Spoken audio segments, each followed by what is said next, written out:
Assalamualaikum warahmatullahi wabarakatuh. Waalaikumsalam Salam sehat Tribuners. Kembali lagi berjumpa bersama kami dalam program Poros Depan. Panggung orang ngomong santuy untuk Indonesia masa depan. Masih bersama dengan Wakil Sekjen Pimnas Partai Kebangkitan Nusantara, Mas Dian Farizka. Betul ya? Siap. Betul, Dian Farizka. Gila, keren namanya. Tapi spell gue susah juga kayaknya. Masih Dian kayak Farizka. Jangan sampai salah-salah yang kemarin itu kan. Mas Dian, kemarin kita saksikan debat Cawapres kemarin ya. Seru nggak sih? Kalau menurut gue biasa aja bro ya. Kenapa ya, gue ngeliat ada sesuatu yang apa ya, kurang menarik aja gitu. Kurang menarik gitu loh. Masa sih kurang menarik? Nanti kita bahasnya sama beliau nih. Oke, kalau gue sih melihatnya ada sesuatu yang beda dari itu. salah satu cawapres Oke. yang katanya, maaf tanda kutip, on gitu, tapi ternyata luar biasa. Luar biasa ya. Tapi kita tanya dulu. Nah, kalau nanti kita tanya ke Mas Dian nih. Iya. Mas Dian, Siap. kemarin kan kita semua menyaksikan debat cawapres yang perdana ya. Menurut Mas Dian, konsepnya apakah sudah bisa diserap oleh masyarakat atau belum sih? Jadi kalau untuk diserap masyarakat, ya kemungkinan sudah ya, sudah diserap. Nah, ini debat Cawapres tanggal 22 itu sebetulnya sudah menentukan jawaban kepada masyarakat. Karena memang selama ini masyarakat ini kan menanti-nanti, Iya. ya kan, menanti-nanti terkait dengan apa yang disampaikan oleh Mas Gibran. Oh iya. Nah, Benar. Iya, orang itu pengen kan tahu jawaban ya kemarin. Penasaran ya orang. Penasaran ya. Penasaran. Iya, benar, Tapi benar. cukup luar biasa apa yang disampaikan oleh Mas Gibran. Nah, tentunya juga cawapres-cawapres lainnya, Caimin, kemudian Prof. Mahfud juga cukup luar biasa jawaban-jawaban pertanyaan, kemudian program kepada masyarakat ya cukup bisa dipahami oleh masyarakat. Oh, kalau diserap berarti sudah bisa diserap ya, udah bisa dipahami. Cukup lah, cukup bisa diserap. Cukup bisa diserap ya. Iya. Artinya semua visi misinya mereka bertiga ini bisa diserap oleh masyarakat. Iya, betul. Tapi kalau menurut gue sih kayak cerdas cermat, Mas. Hmm. Debatnya nggak kelihatan. Debatnya jadi kayak semacam apa ya? Ya sudah, tidak ada sanggahan. Tidak ada sanggahan. Tidak ada apa sih namanya? Tidak ada penajaman. Jadi eksplorasinya jadi kurang gitu. Penajaman pakai pisau. Makanya gitu ya. makanya tadi gue bilang, yang gue bilang tadi biasa aja. Biasa aja ya. Menurut gimana? Mas Dian gimana? Ya, kalau menurut saya sih jawaban daripada cawapres ini ya datar-datar saja lah. Datar. Nah, karena pertanyaan kemudian jawaban juga itu kurang tajam. Iya. Nah, seharusnya dari panelis memang tentunya harus dilibatkan untuk memberikan pertanyaan-pertanyaan kepada cawapres. Nah, sepakat nih saya nih. Itu keren tuh ya kalau panas Keren, iya. dilibatkan ya. Iya, karena selama ini ketika debat capres maupun cawapres ini kan hanya cuman memberikan, ya kan, atau mengambil apa namanya itu pertanyaan yang ada di yang ada di Undian itu ya? di undian itu loh. Nah itu, Fishbowl itu. nah seharusnya di situ panelis itu memang harus di depan memberikan pertanyaan sama cawapres-cawapres itu. Jadi ketika kalau sudah ada pertanyaan dari cawapres itu kan jawaban kita akan tahu. Kayak sementara sekarang ini kan debat capres dan cawapres ini hanya cuman ya kayak begitulah, kayak kalau zaman dulu kayak kelompok capir lah begitu. Gitu, kelompok capir gitu. Kalau Hanya zaman sekolah saya menyampaikan gitu. Program-programnya udah gitu ya. Iya. Jadi istilahnya kayak menggugurkan kewajibannya aja gitu bro. Iya. Jadi lebih kepada setelah debat ya sudah, tidak ada eksplorasi lagi. Nah, itu yang mungkin yang jadi kritik kita kali ya. Iya, harusnya kan Gitu. masyarakat diberi edukasi, Edukasi, tentang ini bisa nggak sih diaplikasikan dalam 5 tahun, betul nggak? Betul. Kalau nggak bisa, artinya kan itu sebuah program ngawang-ngawang kan? Betul. di angkasa gitu. Gitu. Menurut Mas Dian, mungkin ini kan waktunya berapa lama sih?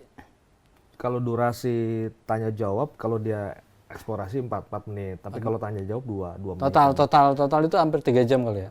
Ya dari jam kalau nggak salah dari jam 7 ya. Iya. 7 sampai jam 9, 2 jam lah. Artinya kalau begitu mungkin kalau melibatkan panelis lebih tajam, mungkin durasinya harus ditambah kali ya? Bosen kan? Ya sebetulnya sih ini nggak perlu ditambah juga lah. Tetapi harus kita garis bawahi, panelis itu memang harus ya secara imperatif memberikan pertanyaan-pertanyaan, begitu pertanyaan kepada para cawapres. Ini kan menguji ketajaman. Jadi ilmu-ilmu ya kan yang ilmu akademik ya dari teman-teman cawapres ini kan memang harus kita keluarkan semua senjatanya kan gitu. Betul. Nah, jadi pertanyaan dari panelis ini apakah cawapres ini bisa menjawab atau tidak?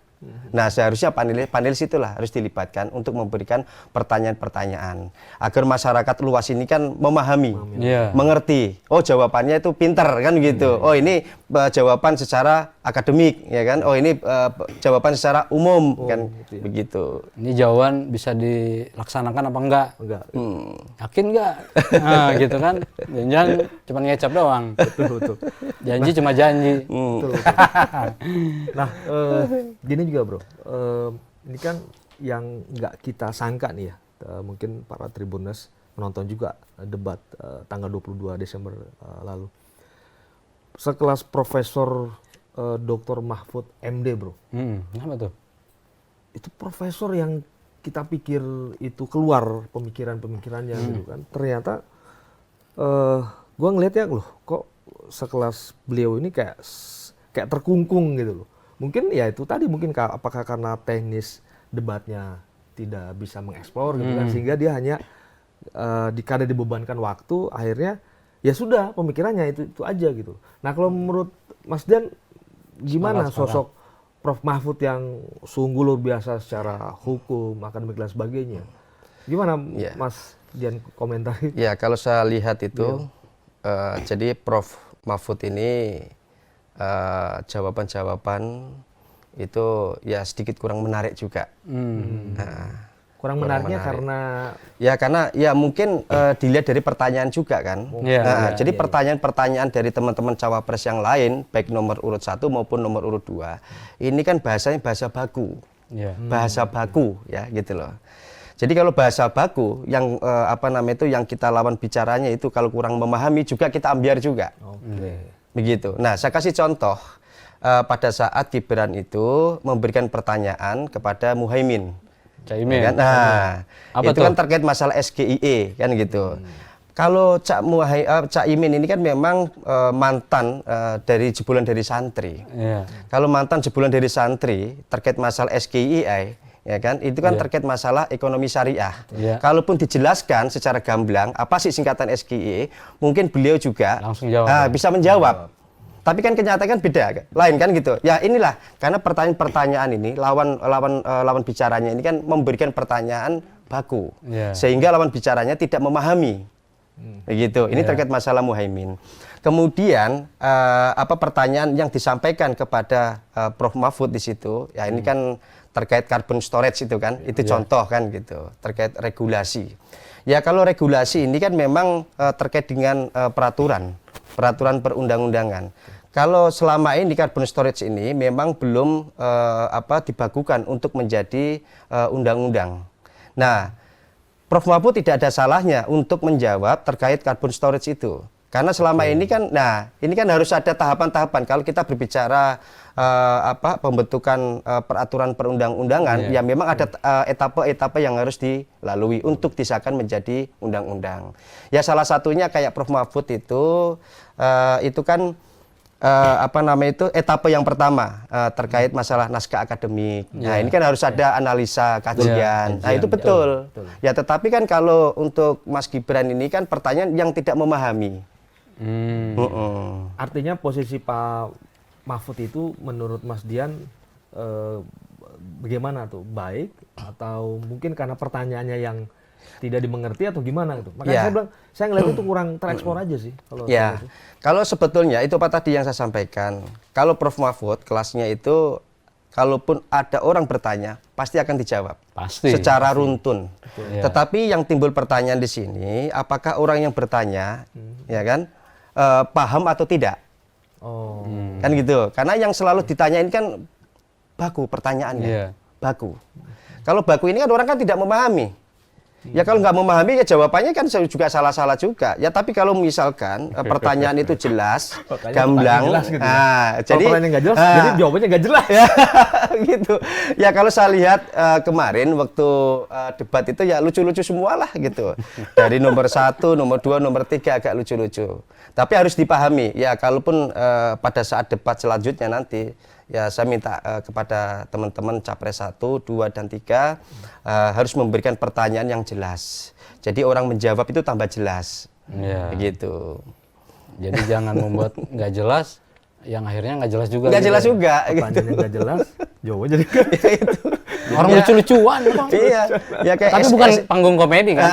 kayak SGY kalau Caimin pasti bisa. Kalaupun pertanyaan ya kan jelas gitu. Iya. Ya namanya pertanyaan SGY ini kan pakai bahasa ini ya, bahasa Inggris. Kalau bahasa Inggris kemudian kita bikin apa nama itu dirangkum begitu kan jadi orang nggak memahami. Siapapun juga nggak memahami.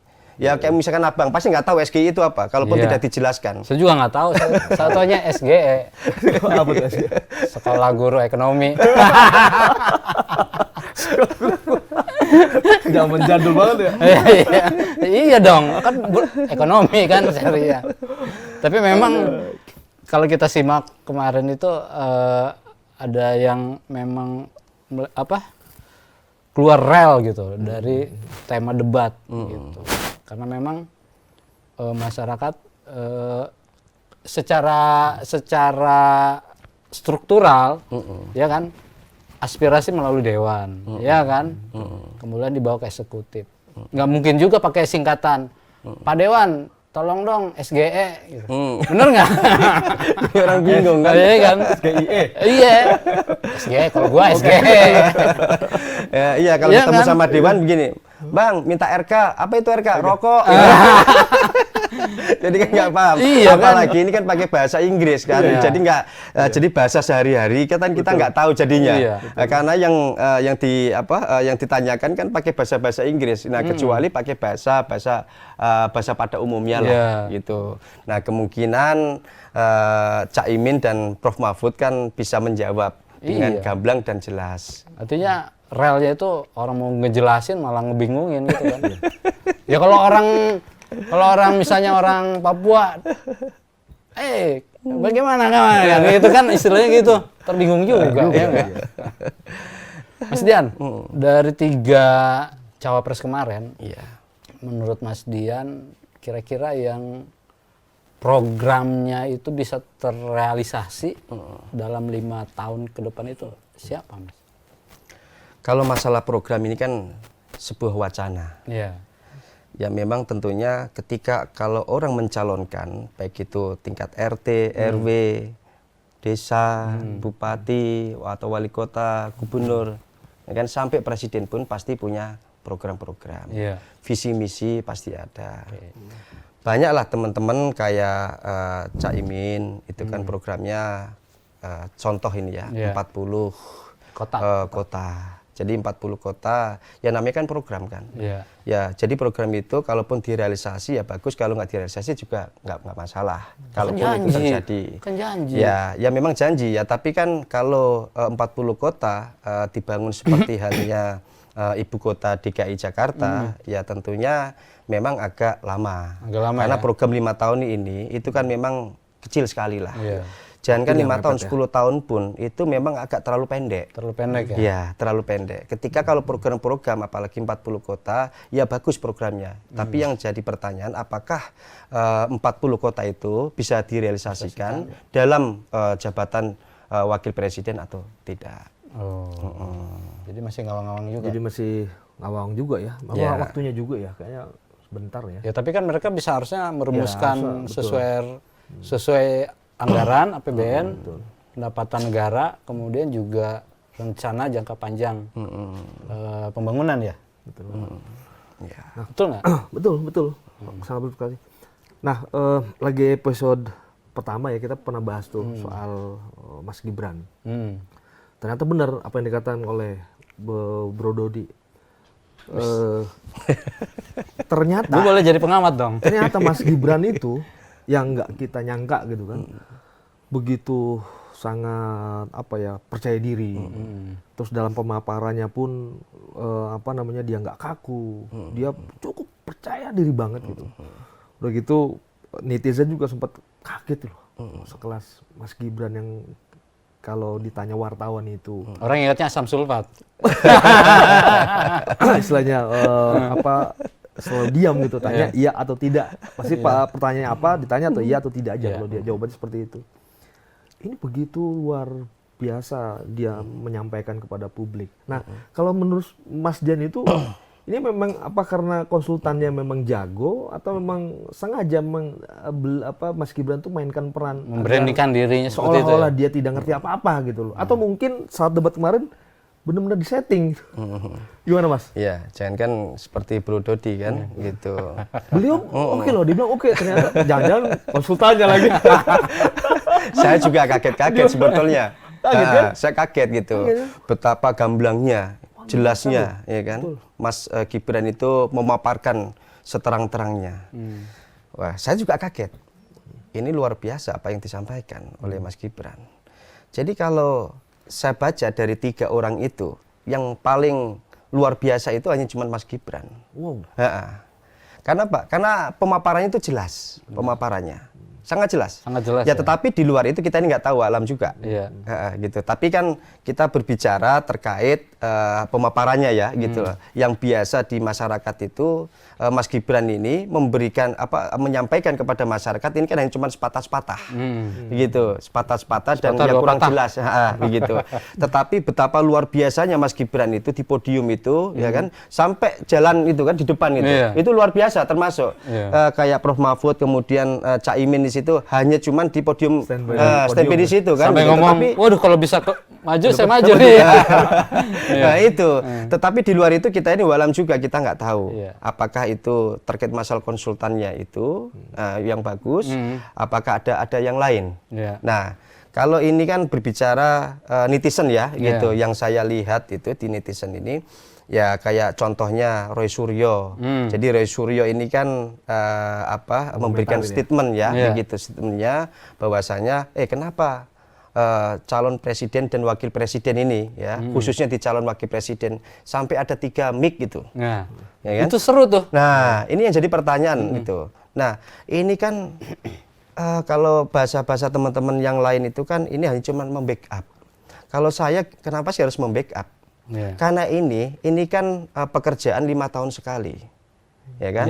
Karena pemilu 5 tahun sekali dan itu pun pasti ada tender, ya kan, sama kontraktor lain. Kalau 3 tahun sekali pemilihan ketua RT.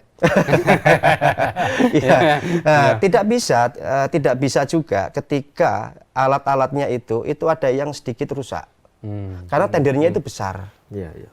Itu nggak mungkin. Ya, tetapi di luar itu kita ini nggak tahu. Apakah itu ada permainan, kita juga tidak tahu. Nah, tapi kan kita kan amat sayangkan juga, kenapa harus pakai 3 mic, ya kan? Kalau kayak ini kan kayak masa IO-nya ini ya, IO-nya pasti sudah merancang dari awal. Harusnya udah oke banget. Kan nggak mungkin ya kan? Nggak mungkin ketika acara sudah dimulai kemudian ada salah satu mic yang rusak, begitu. Karena ini acara 5 tahunan, bukan calon-calon ini sudah spekulasi sangat cukup luar biasa. Karena Pak calon presiden, wakil presiden, orang-orang nomor 1 Indonesia nantinya ya kan? Iya, kan nggak mungkin yang satu mic-nya rusak misalkan, kemudian gara-gara baterai kan nggak mungkin. Ya pasti kan baterai kan baru semua, ya kan. Kemudian kayak misalkan sound system ada yang rusak, nggak mungkin. Dan itu pun pasti dari KPU akan marah, tidak akan gunakan. Betul. Itu karena event hanya cuma 5 tahun sekali. Dari dan IO anggarannya pasti, juga besar ya? Ya, anggaran besar dan itu pun IO pasti berhati-hati. Ya, untuk apa sih hanya cuma 3 mic begitu? Satu aja mic juga cukup. Kayak pada saat debat capres itu kan hanya cuma 1. Iya benar ya. Tapi ya. kan tidak ada masalah. Gitu. Betul. Karena apa? Pasti IO itu akan wanti-wanti berhati-hati. Iya. Begitu. Kalaupun terjadi ya kan kredit itu di debat itu nggak akan mungkin. Ternyata Ya tapi di sisi lain kita nggak tahu ya gitu. Ada analisanya keren juga. penerawangannya dari sisi itu ternyata. Iya. Nah kalau lihat nilainya berapa Mas untuk Gibran sendiri? Kalau nilainya saya belum tahu nilainya saya. Karena sama-sama ya karena bukan guru ekonomi. Kalau orang politis gitu bro, Iya. nggak boleh menilai bro, karena belum PNKN kan belum mengarahkan dukungan. Oh iya. kalau itu kan saya kan tegak lurus sama Pak Ketum kan, Iya. Mas Anas Urbaningrum. Nah seperti Jangan apa yang singgung-singgung, disampaikan bro. sama Mas Anas, ya itu perintahnya kan. Iya bro. Iya. Gitu. Ya kalau PKN mau bersinergi sama capres nomor urut 1 ya silakan, nomor 2 silakan, nomor 3 juga silakan. Ya kita ikutin lah garis tegak lurus dari Pak Ketum lah. Ah, gitu bro. Jadi fatsun lah ya, Iya. fatsunnya dijalankan gitu. Oke, jadi ke depan yang perlu kita sampaikan kepada KPU, debat ketiga ya nanti ya, tanggal 7 Januari, Tanggal 7. bahwa panelis harus dilibatkan untuk mempertajam Iya. program-program dari para capres dan cawapres. Iya. Betul nggak? Betul, karena statementnya ketumnya Mas dia juga sudah Mas Anas. keluar-keluar tuh di publik lah terkait mengkritisi lah soal debat kemarin cawapres. Benar juga sih, memang harus panelis dilibatkan. Iya. Karena kalau panelis nggak dilibatkan kok apa gitu, dia buat pertanyaan tapi posisinya dia di ruangan, dia hanya mantau aja gitu kayak Ngapain guru- coba cuma kayak ngambil guru- bola doang Nggak, ya? kalau kayak kita ujian itu gurunya cuma mantau aja gitu. Kita ujian. Kan kesannya jadi nggak enak aja gitu loh. Padahal dia yang buat soal. Nah, gimana komentar Mas Dian soal itu, Mas? Sebetulnya saya sepakat apa yang disampaikan oleh Mas Anas Urbaningrum, Ketua Umum PKN. Memang seharusnya panelis itu wajib dilibatkan untuk memberikan pertanyaan-pertanyaan kepada capres maupun cawapres. Nah, tujuannya apa? Untuk mengeksplor, Iya. ya kan jawaban-jawaban daripada capres maupun cawapres. Percuma kalaupun ada panelis hanya cuman mengambil sebuah bola, Iya. ya kan? Saya juga bisa. Nah, begitu. Nggak Dan perlu itu pun akademis anggaran ya. besar loh. Ini kan anggaran besar, honornya juga besar. Betul. Oh gitu kan? ya. Nah, kalaupun hanya cuman ngasih pertanyaan, kemudian dikasih bola, kemudian diambil kan percuma. Saya juga mau dapat honor ngambil bola. Nah, seharusnya kan bersih dikembangkan kan gitu. Itu apa tadi harus dieksplor. Kalaupun misalkan dari teman-teman panelis itu memberikan pertanyaan, kalaupun itu salah, diluruskan. Iya. Begitu. Jadi biar tahu kemampuan Iya. dari capres maupun cawapres sendiri. Tapi kalau hanya cuman kayak ngasih pertanyaan antar calon di situ, kayak orang kayak main itu. Cerdas cermat. Tet. Bukan. A B C. Bukan ini bukan cerdas cermat, tapi kelompok capir. Dia tetap bertahan di kelompok Iya. capir. Nah, tapi ke depan ya kan mudah-mudahan teman-teman KPU sendiri bisa memahami keadaan yang sekarang ini. Ya semua kan pasti ada evaluasi ya, begitu. Evaluasi kayak kemarin juga pada saat debat itu Gibran ini kan kayak samalah seperti kayak begini-begini kan gitu. Jadi ini kan berbicara masalah etika. Nggak boleh lah gitu. Ini kan bukan pemain-pemain bola, supporter kan gitu. Tapi kan kita kan berbicara etika ya, antar satu dengan yang lain. Ya yang terpenting bagaimana caranya membangun negeri ini itu seperti apa. Iya. Kan semua Betul. kan pasti punya Sepakat. program, ya kan punya visi misi. Iya. Yang penting kita sama-sama. Udah gitu aja kalau saya. Jadi para cawapres dan capres dan cawapres dan pendukungnya memberikan contoh kepada generasi muda bahwa adab dan etika itu perlu ya. Jangan sampai berkoar-koar tentang program yang canggih tapi akhlaknya nggak ada. Iya. Betul nggak Mas? Iya betul. Tapi dari ketua KPU sendiri ya saya baca beritanya ya. Itu akan membuat teguran kepada Mas Gibran. Nah, jangan sampai terulang lagi. Nah, yang kita khawatirkan ini kan pendukung. Kalau pendukung ini kan ada juga yang fanatik, ada juga yang tidak. Tetapi di berita kemarin itu setelah debat cawapres itu di luar itu pada berantem. Oh gitu. Saya baru tahu. Dari cawapres nomor urut 2 sama nomor 3. Oh, rame ya? Ya, ini di berita yang saya baca ya. Iya, gitu. Nah, itulah tadi jangan sampai bikin suasana di debat capres maupun cawapres ya kubu-kubuan lah. Iya. Itu akan mengundang kriminal. Iya, artinya para pemimpin nanti harus memberikan contoh kepada masyarakat Ya. bahwa itu tidak bagus, tidak baik memberikan contoh yang kayak gitu. Nanti keluar-keluar tawuran Iya, taunya kasihan. pelakunya begitu juga kan. Kasihan pimpinan. masyarakat lah Iya. gitu. Ini kan bagian daripada diadu domba. Iya. Namanya kalau ini kan fanatik, sama-sama fanatik kan. Yang kasihan itu masyarakat. Kalau yang untuk di pejabatnya sih enak-enak aja, santai-santai saja. Tapi kan masyarakat ini kan yang ributnya kan di grassroots ya, di bawah. Nah, itu kasihan. Ya kita bikin damai aja lah gitu. Ya karena semua itu kan punya program, punya visi, misi gitu. Ya silakan gitu. Yang terpenting satu, bagaimana caranya untuk membangun negeri ini. Cuman itu aja gitu. Membangun negeri dengan pemimpin yang memahami budaya, memahami adat, etika, Betul. itu lebih klop tuh Iya. menjalankan programnya. Benar nggak? Betul. Sepakat. Oke Tribuners, jangan kemana-mana, saksikan kami kembali. Mudah-mudahan apa yang kita sampaikan menjadi masukan buat KPU dalam menjalankan debat capres cawapres yang ketiga pada tanggal 7 Januari. Mudah-mudahan etika dan adab para peserta dan capres cawapres tetap dikedepankan. Jangan kemana-mana, tetap di Poros Depan.